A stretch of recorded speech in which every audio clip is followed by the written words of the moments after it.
Good Monday morning, you guys. Oh my gosh, I cannot believe it's already November. It feels like just yesterday it was like June and I could go to the pool after doing author talk. And now it's like, I don't know, 49 in the morning, 80 by the time it's 11. My head is killing me because I get weather Mhm. headaches. So, it's that fun, crazy time here in Texas, at least crazy season. But you guys listening to Author Talk with me, Amy Russell, Valerie, and our lovely author guest is Jeffrey. So, you guys, let's talk about the weekend. Oh my gosh, just to let you know, I'm thankful to be sitting here with no one calling my name, not having to play chauffeur. So, between two Halloween parties on Friday, actual trick or treating and Halloween, like partying on Friday, a birthday party on Saturday, another birthday party on Sunday. I am so freaking glad it's Monday and I get to just hang out and talk with you guys and not have to go to kids' birthday parties. Okay, I'm And you just saying sound they're fun, they're coherent. great. I know I'm coherent. And then the time change, let's just throw that in there for all of us, right? That's just so much fun. So No, I'm hoping you guys had no. a much calmer, relaxing, or more adventurous weekend than I did. I am incredibly excited to just be sitting here talking with all of you guys today and like decompressing. You guys are like my decompressing friends. And so I love it. So, what all did you guys do this weekend? How was your Halloween trick or treating? Tell me everything that you guys did. So, who wants to go first? Then I'll go Valerie, because you first. always freeze. Okay. Valerie, Oh, go okay. wild before you freeze. Before I freeze. Okay. It was very low key. We didn't have that many trick-or-treaters, which I was super disappointed. So I had to give all my candy out to all my own kids. But I mean, because you Oh, always over purchase, right? But it was good. So, but the ones we had, I was like, here you go, guys. Have as much as you want. And their faces were like, yeah. And then Saturday we went to a gala for a nonprofit here called Interfaith Ministries. And then my sister-in-law is in town, so we had dinner and just hanging out. And then my mom moved here last week. I missed you guys last week to tell you, but now she's officially here, and we're still getting things done, hanging curtains, doing all these things. But it's never a dull moment. That's all I can say. Never, ever, ever. fun. That's Russell, what about about it. you? Did you go Yeah. trick or treating with your grandbabies? Okay. So this is the first time in 5 years that I wasn't traveling during Halloween to try to get where the grandchildren are. So, Jeffrey, is it Jeff or Jeffrey? What do you go by? My author name is Jeffrey, but everybody calls me Jeff. Okay, Jeff. Can I call you Jeff? Okay. Yes, please do. So, I wish you would. I've been having to fly from all over the country to get to Houston to spend Halloween with my grandkids because it's one of my favorite holidays. It's like a big deal. We actually moved to the neighborhood in Houston that my grandchildren live in uh, a few months ago, except I haven't been able to live there because my house is still under reconstruction. So, uh, we spent Halloween in this neighborhood. And did you guys ever see the movie? It was a comedy from the 90s called Neighbors. It had No. some rock comedians at the time in it. It was about a weird neighborhood and what happens in that.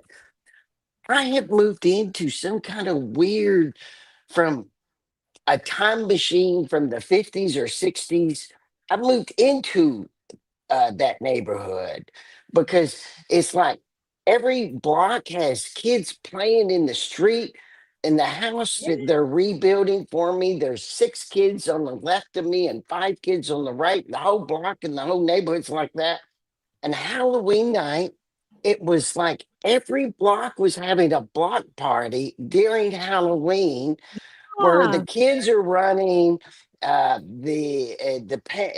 the adults in the neighborhood are partying. It was the weirdest but the greatest way and I was Yeah. such a nerd because as was going with my twins, I have twin granddaughters that are 3 years old, Jeff. So I had to stay close to them. But and everyone was out in the yard partying while they were giving out candy. It was so like, when was this a thing before? And when did this become a thing? And so I was the nerd, and I just introduced myself. I'm your newest neighbor, blah, blah, blah. And they're like, where do you live? Yeah. And I said, someday I hope to live it. And I gave them my address. But so it was a great weekend of meeting the neighborhood and seeing what a bizarre, wonderful place I've moved to. Isn't That's my it fun? weekend. Isn't it fun It's though, awesome. Russell? It's Because so my awesome. my two, so we are like where the old racetrack used to be, right? Is where my neighborhood is, just north Mhm. of Houston. And so all of those names, I guess, have to deal with like a car or some kind of deal with the racetrack, right? So I live on Eldora, and then there's Pocono, and like Pocono and Eldora are like the poppin' streets, right? Like we all generally kind of know each other. We're all like either hanging out or hanging with our neighbors. There's a ton of kids on the street, and like they all Okay. play in the front I got to tell yard. you, I got to tell you one more funny story. Then we do need to get to I Jeff's got weekend. to. Okay. So, uh, I think it was Thursday. I we don't have a sprinkler system yet in. We will after construction, just not now. So I'm trying to keep some of the grass alive. So I was out in the front with a cigar, uh, uh, turning on the sprinkler, and my daughter, who is in the neighborhood, lives in the neighborhood, is good friends with my future new neighbor, and she texted my daughter, "Oh my God, Katie, your dad's out in the front yard with the biggest cigar you've ever seen in your life, watering." That's Nice. my neighborhood. I love it. Okay. Well, it's Nice. funny you guys I all like live in it. Texas. My publisher lives in Texas, and he's always trying to get me to move down there. The a little hot for me. I'm from Alaska. It's I'm not a very fan of the hot, heat. Mm. Jeff. Yeah, Very, very hot. Yes. Well, I it depends on what part of Texas, if it's hot or True. like hell True. on earth. It depends. Hot and hell Jeff, are two that's a different lie. things. It's hell on earth everywhere. It is not because Amy you have a never dry leaves the heat. state, and that's why she says that. But don't No, it's believe okay. her. I'm being honest with you. There's a dry heat, like you're in an oven, and that's pretty different. You can deal with that to like 105. That's not bad. Then there's a swamp heat where it's like 100 with a heat Terrible. index of 120. Terrible. That's hell on earth. Okay. Like I lived that for 5 years, and then I grew up in the oven. So I'd rather deal with the oven than hell on earth. oh But yeah, dry it's not heat. that bad. It's Dry not heat is that way better than bad. the wet heat. Yeah, I See, Yeah, I never thank can tell you. the difference. Hot is hot to Oh me, no, no, and hot you'll as know the hell is hot difference. as hell. Here's the thing: when it's 105 degrees and 100% humidity, you will know because you will walk Mhm. outside and it's like you walked into a shower, but there's no rain falling, there's no Yeah, water falling. It's just it's like true. Mhm. you jumped into the pool, but you're walking and breathing. Jeff, Yeah, I train. I trained for 10 marathons doing that in that weather. I when I was 19, I joined the army, and they sent me to Fort Jackson, South Carolina, in January to train for basic training, and it was like 28 degrees, and I was like, okay, this is cold. 28 degrees is cold, but it's not unbearable like it was like it, like it would be if it was like below 28.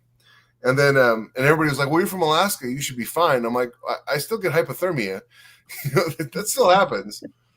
And then in June, I went to Georgia for my advanced training, and that's when first time in my life I ever experienced 100-degree weather with 100% humidity, and I thought I was going to die. It was so horrible. Mm.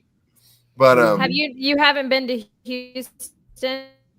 I had been through Texas. Let's see here. I went to San Antonio in 2020, and it was, I want to say, February at the time, and so it wasn't too bad, but it was still like 80 degrees, 85 degrees. So I keep having the misfortune of living in deserts, and my next move, I wanted to be something like Flagstaff, where it's up in the mountains, there's trees and lakes. Jeff, where do you live? Right now, I live in West Jordan, Utah, which is another desert. Oh. And I think I Mhm. love the desert. I loved where you live, by the way. oh, I I like I it too. used to fly there to hike in those deserts, like Red Rock. Have you ever Oh yeah, hiked Red Rock Canyon? I have And 6 children, so getting time to hike is kind of difficult. by the way, Yeah. congratulations. That's very impressive. But Mhm. yes, I've flown to Vegas to hike Red Rock Canyon. So Yeah, I mean, the desert is beautiful. Salt Lake Valley is gorgeous, and if you like hiking and camping, St. George is beautiful. I just, I'm ready to move someplace where in the summertime the hottest it gets is 80, and I Flagstaff, get 4 feet of snow in the winter. That's what I want. Flagstaff. You want to Flagstaff, go to yeah. Flagstaff? It's I did a lot of perfect. research on Um, that. But we moved here from Idaho, it's so I moved beautiful from there. one I've desert to driven another through. desert, Mhm. and just, Mhm. but the summers here are better than the summers in Idaho. The summers here are about 100 degrees, is about as hot as it gets. Wow. And where I was Mhm. living in Idaho, it's 110. Oh, well, okay. Oh, And it was kind of warm this weekend too. It was kind of unseasonably warm, so we went all trick or treating, and it was a blast. I've had a busy couple of weeks. I was, as you know, supposed to be on last week, but I was in California and I messed up the time change. My brother is living with us now, and we got back on Friday, and my wife's like, "Well, tonight's Halloween." I'm like, "What?" I just lost all track of what day it was, yeah. and Yeah. so we dressed up our kids. My wife's an artist, and so she does all my covers, and so she is an artist in every sense of the word. So she makes all the costumes from scratch. That's both Um, wonderful and awful, by the way, Jeff. yes, no. She hates every minute of it and loves every minute of it. It's Yeah. the duality of being a mother, right? Yes. Mhm. You have all this stuff you have to do, and you hate it, but you also love it. And Mhm. so Yeah. we went trick or treating with my brother, and we have some sort of go-to costumes that go for us when we want to go trick or treating. We have Jedi robes, so we just threw those on, and I had a lightsaber, and it was a lot. I have an old school masterclass lightsaber. It lights up, it has the sounds and everything. It was really cool. Oh, cool. And as we were coming back in the distance across this park, all of a sudden I see this red beam pop up, and it starts waving around in the air. And it was some guy dressed as a Sith, and I'm dressed as Luke Skywalker. And so we Nice. marched toward each other, waving our lightsabers at each other. It was awesome. It was a How lot of fun. fun. My I kids love love that. That's spontaneous, just jokes. That's just, I Yeah. love that stuff. it. Yeah, So, I'm not a huge fan of Halloween, but the Friday's Halloween was special. It was great. I love being with my kids, so anytime Mhm. I can hang out with them and do something fun. I think I'm going to love Halloween's at where I'm moving. It sounded great. Yeah. Oh, Yeah. it was awesome. I got to tell you, I had to quit. I would pick up a new drink from block to block while I was running with the twins, and it was running, it wasn't walking. Because at the block party, so I had to stop because that's like, whoa, I got to drive home. Yeah. I was really shocked when we moved here to Utah just 2 years ago. They really are into Halloween here. Like Oh, they're a wow. full court press, 15-foot skeletons in people's yards, Yeah. Yeah. total haunted houses on the outside for you to walk Mhm. through on the streets. They're really getting to Halloween here. So And fun. if you like Nightmare Before Christmas, the movie, you'll love it here because people will decorate whole blocks in the Nightmare Before Christmas style. I think for That's so next fun. Halloween, I'm going to rent a margarita machine. That sounds awesome. You can make them Because I'm purple. joining You will my be the block. hit of the I'm town. joining my Yes. block. But I'm not, you'd think I was going to say candy. I think I'm going to rent a margarita. Better check those IDs. Yeah. But I'll know everybody by then, right? I'll know Oh yeah, you're gonna. Yeah. everybody. Yeah. Okay. We need to thank the people you that are gotta do that. listening to us on our podcast channel. We're rated 1% on some, 10% on the other on independent book podcast. And we want to thank our listeners. We've been on for 9 years. When we first started being on the channels, I couldn't find us. And then Amy did some magic, and now even I can find us. And if I can find you, find a podcast, trust me, you can find it. Amy, where can people find our channels? Yeah, so you guys, Russell seriously means that because I would get text messages every Monday after the show. Now, where the hell can I find the show? And so, now he can find it. So we know that all of you guys can find it. And we're very grateful for those of you that have found it. If you haven't, my go-to is Amazon, Spotify. Good Pods is another one. If you're an Apple user, iTunes. If you're Google like me, Google Pod, or Android like me, Google Play is another place that you can find them. But you can also go over to our YouTube channel and see all of our videos from how we started to all the way up till now today. You can watch them. You can go over to our Facebook group and interact with us. We love to answer your comments, engage, and see what's going on and have fun banter conversations. But Russell, I will say I have two things for you. One, Okay, then I yes, have get to the say margarita something to machine. Jeff. What?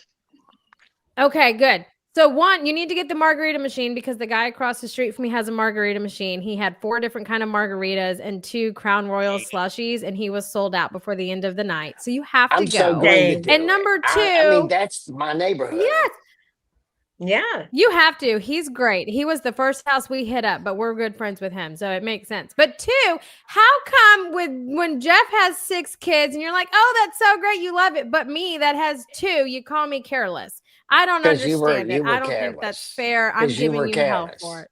You were very careless, Jeff. Okay. have 2 She kids. Well, I think invited it's like he assumes nobody wants children. Maybe I don't know. And it's like if you have No, 6 No, kids, it's you because clearly want children. It's We 'cause her we have kids are we have like all mine between are us. We have a 13 lot of months kids here. apart. just like she was pregnant for like 20 months in a row. You That's 2 shut your kids. mouth. It's because my kids, they're 13 months. They're 13 months apart. That's Yeah. why he's saying See, that I'm it's like, careless. oh, But for 2 because he years she has was more kids pregnant. than I She do. was careless. Amy, I don't want to know how long I was pregnant. Okay, I have 4 kids. So Just give up. Yeah, well, they weren't at I the just same wanted to give him time. hell. well, no, dating the at first 7? 2 are 11 months Uh, apart. For 10 days, they're the Oh. same age. That gives me a headache too, Valerie. You shouldn't have told me that. Now I'm gonna have to say something about Yeah, it. yeah. Yeah, I have Okay. a Well, go Russell, do picture. you it know I then. have what a they call picture. that, right? Wait, What? You know what they call that, right? Careless. Irish twins. No, there's a word for it. Irish twins. Ah, there you go.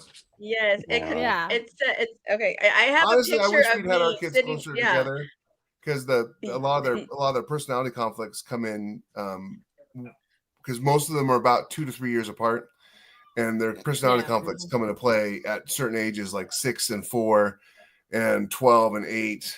If we'd had them a little bit closer together, there would be less stress on us. Or more. There- Or Well, more. Or if more. you I don't don't have think you can get away teenagers out of yet, it you're without not. stress. Your stress hasn't even started yet. Well, I've got Okay. a 22-year-old, a 19-year-old, a 10-year-old who thinks she's Oh. 22, a 7-year-old, a 5-year-old who's deaf, and a 3-year-old who's deaf, and a newborn. So, Okay. So Oh, man. you're the rest of your You- life you'll have teenagers. yes, I'm going to. My last kid will leave the home when I am 73.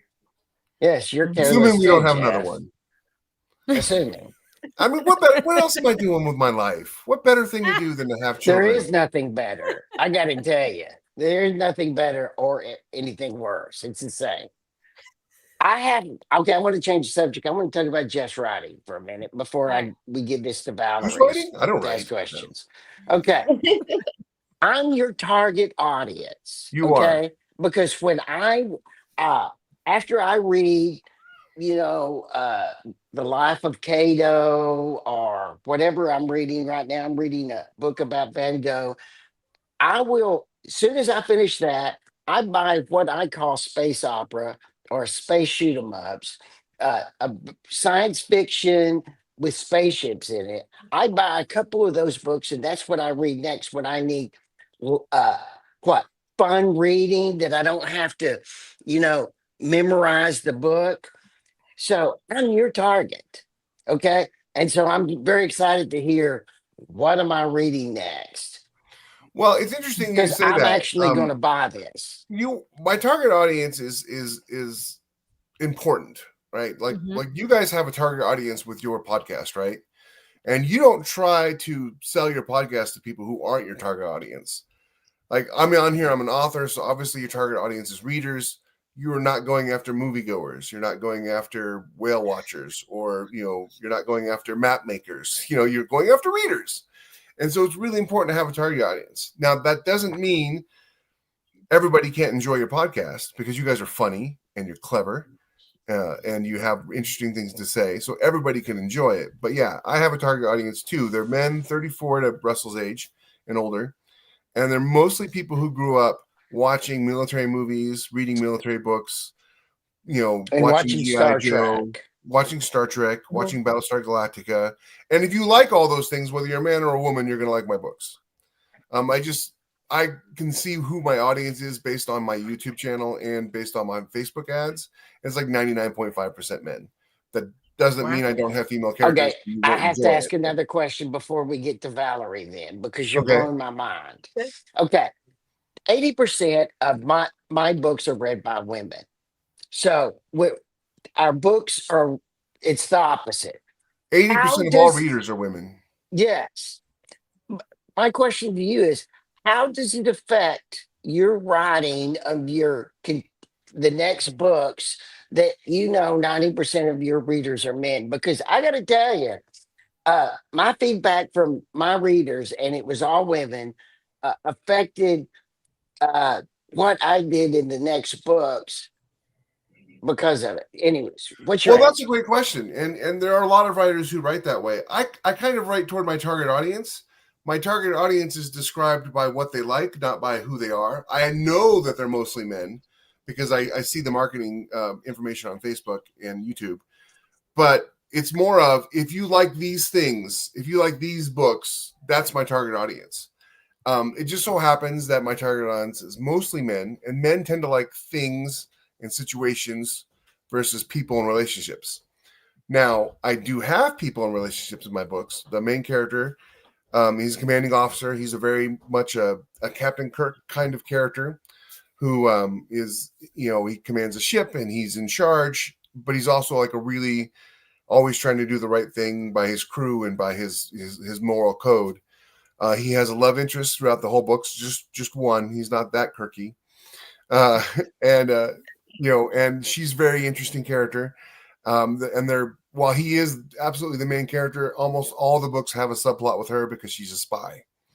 And in the Navy, you have a really interesting interaction between the Navy and in modern armed forces, you have an interesting interaction between the Navy and the CIA, because the Navy is how the CIA gets anywhere, because of the airplanes and the ships. And so in my space universe in the future, 1,000 years in the future, it's kind of similar. And there's a lot of interaction between him and her professionally and, privately. But I aim for my target audience. So if you like spaceships and you like cool equipment and adventure and, reflection on what it means to be human in the future with the technology that they have, then you're going to like my books, man or woman. Mm-hmm. It just so happens that the vast majority of my audience is male. Mm-hmm. Did I answer your question? I didn't answer your question. No, it doesn't change how I write the next book. You answered it well. I write the next book based on what I think the next story should be and what I've already written.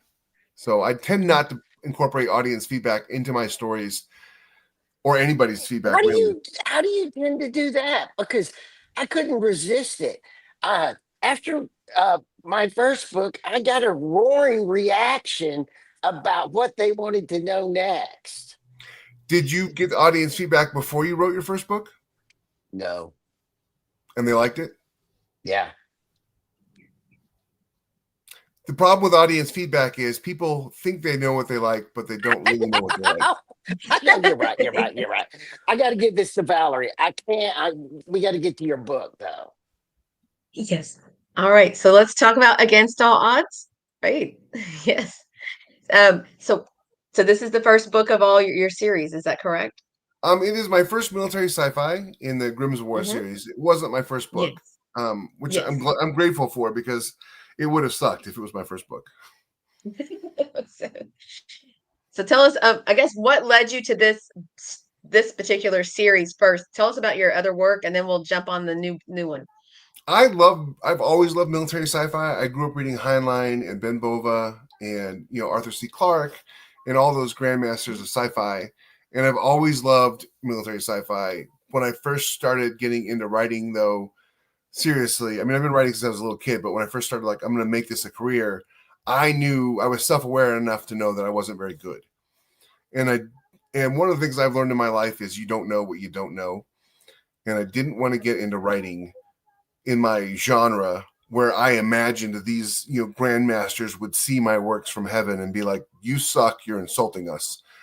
So I wanted to get better first.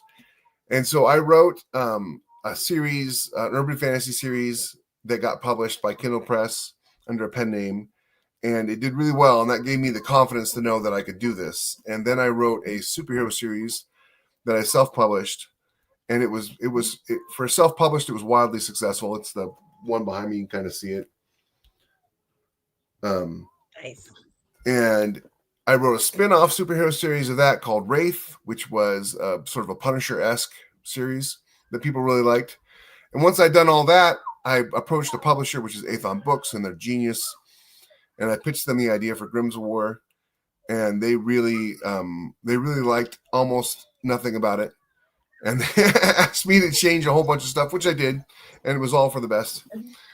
And yeah, so that's sort of my a quick on my journey. I wrote 14, 17, 18, 19, 19, 20 books before I got to Grimm's War.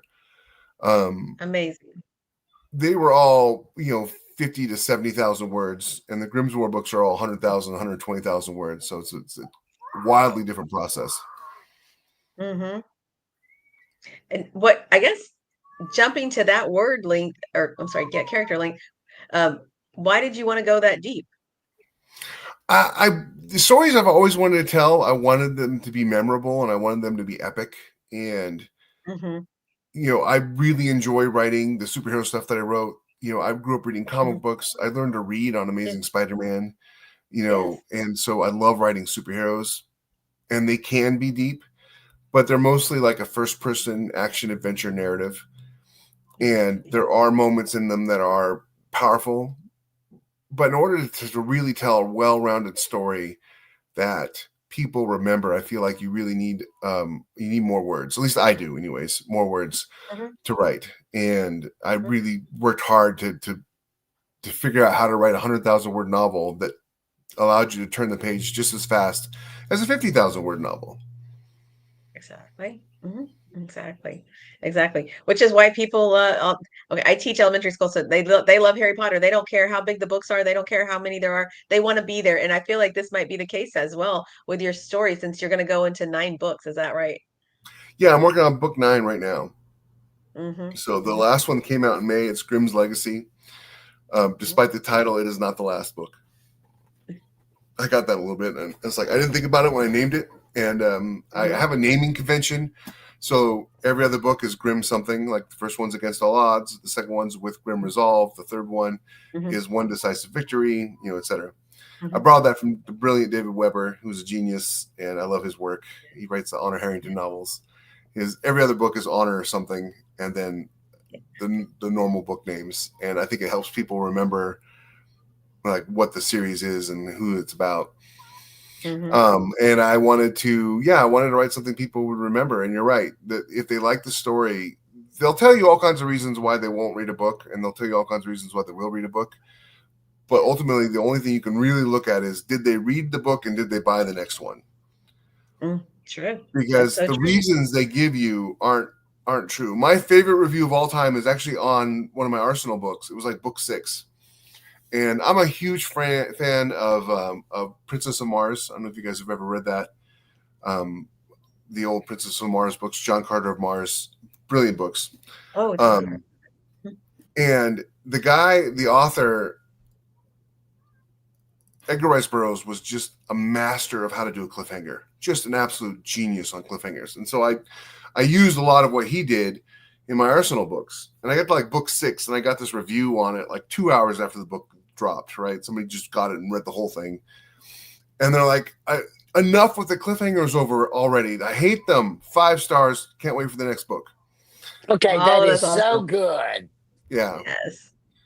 And so that tells you that people don't really know what they like or what they want. They'll tell you all day long, I don't like this, I don't like that. But humans are great interpreters, we're terrible communicators. We can see something that happens, and then we try to describe what happens, and we're describing something else entirely. Ask any police officer, they will tell you. You get 50 eyewitnesses, you get 50 accounts of different events. Jeff, I tried cases for 40 years. I Oh, always amazed me that you would have 10 witnesses to the same occurrence, car accident, uh, burglary, anything, and you would have 10 different descriptions that were almost completely opposite. Last night, my wife and I witnessed a car accident, a really bad one. And I actually jumped out of the car in the middle of the road, left her with the car, and rushed over to see if I could help. And when it was all over and we were driving home and we were discussing what we both saw, it was opposite. I was convinced it was the black car's fault. She was convinced it was the white car's fault. It was so weird. So you're absolutely right. we interpret everything through every event of our entire lives. Me having 6 kids versus somebody else having 4 kids changes my interpretation of things. I did not used to get sad at movies where kids were hurt in the movies, and now I can't watch movies where kids are hurt in the movies. Yes. Right? Yeah. So Mhm. it really affects us. It's why it's so important as a storyteller that you know the story that you're telling and who you're telling it for, and you sort of have to Exactly. tune out all this other advice people give you, or well, if I were writing the story, I would do this, or Mhm. how they want the story to go, because they don't know. You're the only one at the end of the day who knows. And some storytellers, some writers, like Russell, they use audience feedback and they do it great. I have a vision I want to stay true to, and I guess probably part of this because I spent my life having people tell me I couldn't be a writer, and they would change what I had written when I'd show it to them. Oh, you should do it this way, or you should do it that way. To the point where I read all the great books on writing, Man with 1,000 Faces, and screenplay, and everything about structure and story. I'm a huge fan of writing. I'd write a book and then I would read a book on writing in between each book to try and make myself a better writer in between each one. And so I don't even really use beta readers. I have beta readers who hunt for typos, but when they send me suggestions on the story, I'm like, no, I'm good. I know how story works, and everything is crafted for a reason with a purpose. Absolutely. And is it formulaic? Sure. Everything is formulaic. All we have as a writer is how we tell a story. But if we're intending to tell a story to somebody and have them listen to it, we have to tell it in a way that they will understand. And so I use the 3-act structure, and I do not deviate from it because that's the way we've been telling stories since the Greeks. And it works brilliantly. And there's no real reason for me to try to subvert audience expectations or go a different route than the story I want to tell, because you bought the book originally and liked it before anybody else had a chance to tell you or me how it should be different. So you're going to like all of them. Yes.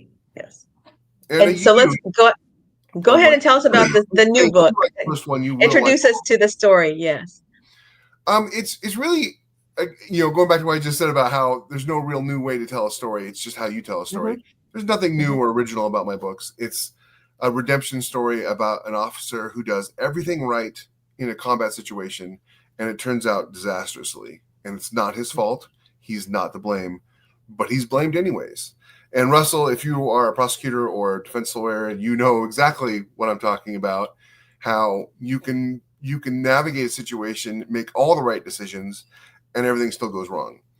And so the Lieutenant Grimm, he's a lieutenant when the book starts, he wanted nothing more than to be a ship's captain his entire career, and now he's told you don't get to be a ship's captain. We're going to put you in maintenance, and please retire at your earliest convenience because we don't want you in the Navy anymore.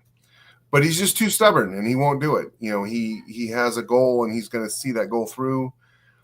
And there's a very tumultuous universe in the future, as it is at all times throughout history.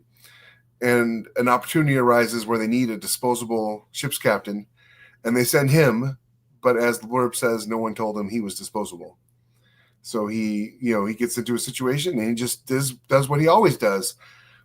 He makes the next right decision.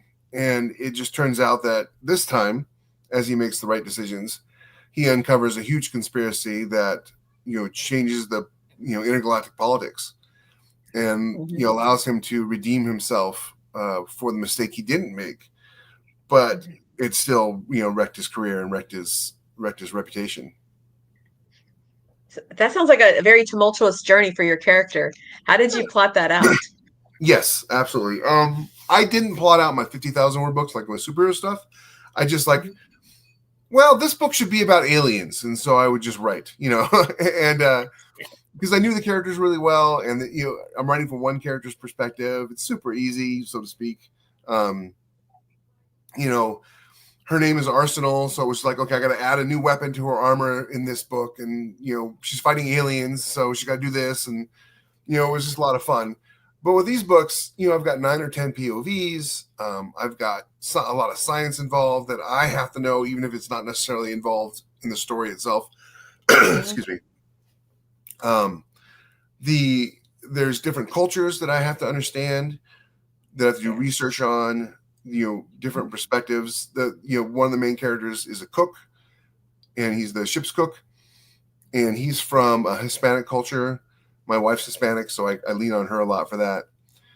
One of the characters is an Irish character from a colony that's descended from Ireland. So, there's a lot of me having to navigate the ins and outs of different cultures and societies, along with technology and science, like the science of how everything works.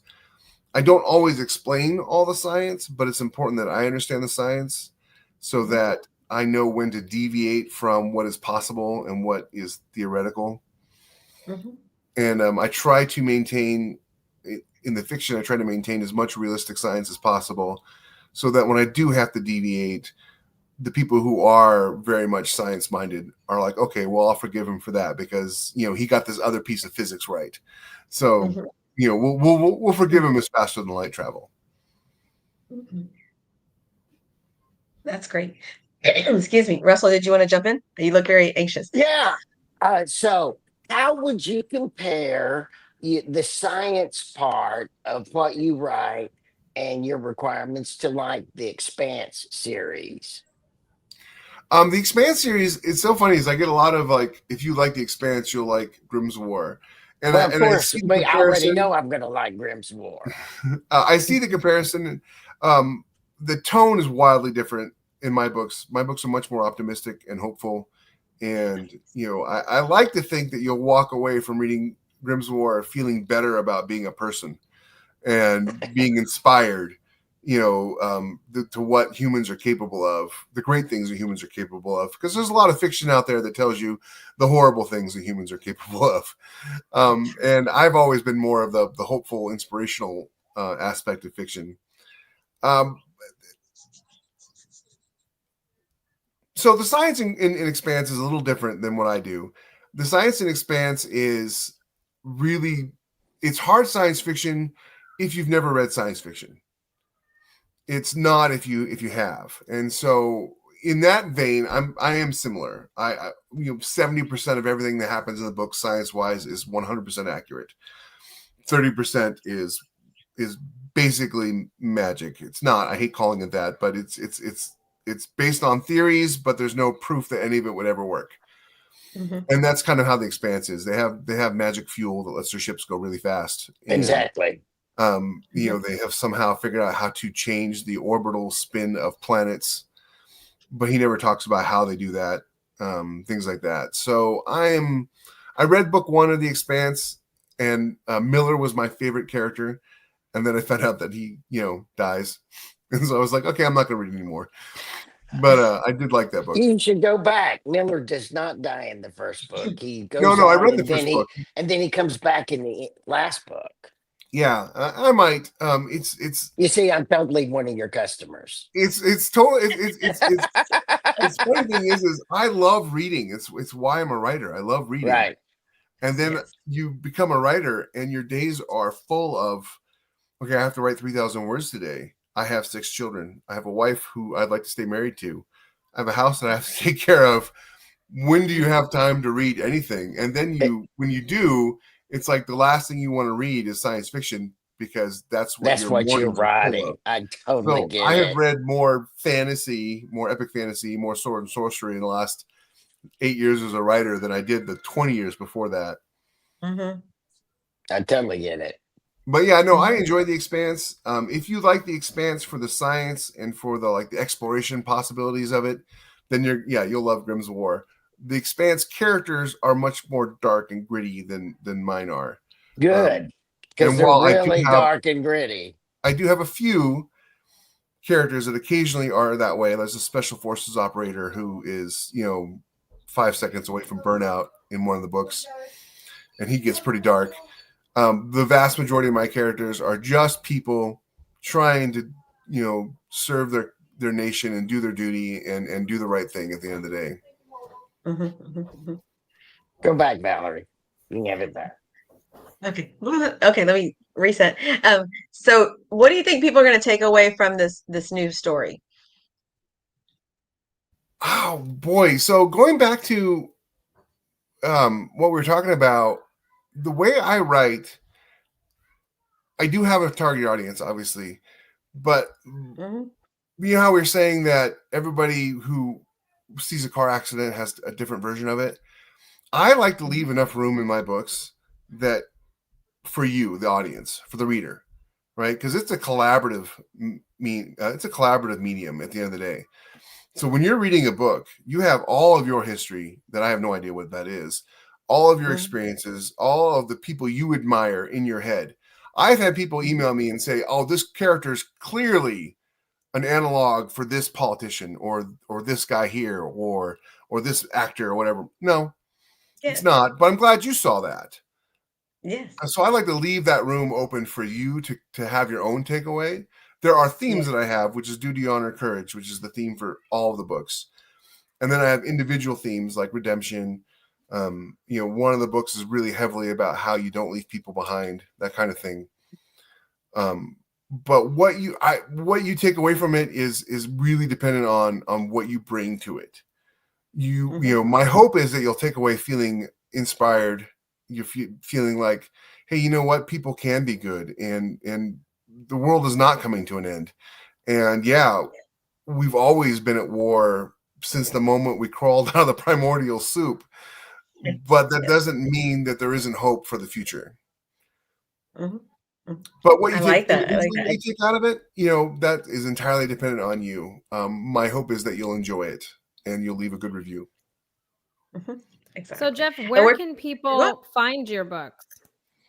You can find them on Amazon.com as an ebook or audiobook, Audible as well.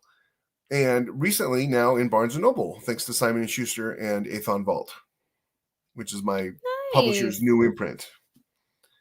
So as of October 21st, they should be in Barnes & Noble nationwide. And if they're not in your Barnes & Nobles, you can just ask them to order it for you and they will. I had a book signing for the first time ever in my life on the 21st. It went great. And 100 people showed up and I got to sign a bunch of books and talk to people about it. And it was really, really awesome. That's so cool. Nice. We love to hear that 100%. Book signings are hit or miss. So we love to hear that it was successful for you. And it was your first one ever. And for it to be successful is just icing on the cake for me. I love to hear that. I love that your books are in Barnes & Noble. So you guys can go and check them out there. If you're into audiobooks like I am, Russell is your target market, Jeffrey. So you know that he's going to go and do it. He already told you that at the beginning. But you can go and get him on Audible. You can go on Amazon as well. But you guys, last minute questions, comments, statements. Russell, I'm going to go to you first because this is your genre, and then we'll close out with Valerie. Okay, my last question is, have you read Dune, and how many of the Dune books have you read? I read the first one, and I loved it, and I thought I understood it until I saw the movie and didn't realize that maybe I had misinterpreted the book. Talk about leaving room for your audience. I thought Paul was the hero. And when I saw the second movie that the guy did, I was like, wait a second. This is not the Paul Muad'Dib that I read. And everybody else is telling me, oh yeah, that's exactly what it was. He was the evil dude. He was terrible. I'm just going to go back to my interpretation of Dune, which was Paul was a hero. So, yes, I've only read the first one, and I loved it. Well, I just want to say congratulations on your newest work there. It sounds like it's going to be great. Thanks, Valerie. I appreciate it. I love it. Well, Jeff, I want to thank you for taking time out of your busy morning. I'm sure you've had a busy morning to come and hang out and talk to us about your books. Russell has been dying to have this conversation, so I'm glad that it could work out and that we could get to learn more about you, your writing, and just your books and just you as a person. So thanks for taking time out of your morning to come and hang out with us. Anytime. You guys are great. I love being here, and I really appreciate you letting me blather on about my stories for 45 minutes. Oh, we love to hear it. So thank you so much. So you guys, we hope that everybody has a great Monday, a fantastic rest of the week. You guys, we can't believe it's November. Before you know it's going to be the new year. But until next week, everybody, bye for now.